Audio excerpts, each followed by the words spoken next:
Election ముందు commitments. రహదారి ఆక్రమణలను తొలగించాలని వన్నెచింతలపూడి రైతులు అమలాపురం కలెక్టరేట్ వద్ద నిరసనకు దిగారు. వరి పొలాలకు వెళ్లే రహదారి ఆక్రమించడంతో వరి పంట తీసుకువెళ్లేందుకు పంట పొలాల రాకపోకలు ఉపయోగించే బండ్లు, ట్రాక్టర్లకు ఇబ్బంది కలుగుతోందని అధికారులకు విజ్ఞప్తి చేశారు. తక్షణమే రహదారిని సర్వే చేయించి న్యాయం చేయాలని రైతులు కోరుతున్నారు. మార్గం ఇమ్మని చెప్పేసి ఉన్న మార్గాన్ని మళ్ళీ రోడ్డు కింద వేయమని మేము కోరుతున్నాం. అప్పుడే 2 సంవత్సరాల నుంచి అయితే గత 3 నెలల క్రితం మండల సర్వేరు, గ్రామ సర్వేరు వచ్చి కొలతల కొలగా 10 నుంచి 12 అడుగులు దారి మార్గం ఏర్పాటు చేయడానికి ఏ విధమైన అభ్యంతరం లేదని వారు చెప్పి ఉన్నారు.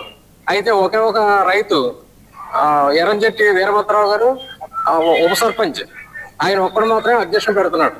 మిగిలిన వాళ్ళందరికీ కూడా ఏకీభవిస్తున్నారు. కావున దయించి మాకు కనీసం నడవటానికైనా రోడ్డు మార్గం ఇప్పించవలసిందిగా కోరుతున్నాం. ఆక్రమణని మొత్తం తీసి మాకు రోడ్డు మార్గం ఏర్పాటు చేయవలసిందిగా కోరుతున్నాం. ఇది మళ్ళీ 3వసారి మేము కంప్లైంట్ ఇస్తున్నాం.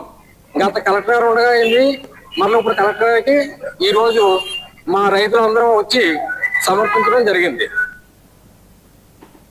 టిట్కో గృహాల రుణాలను రద్దు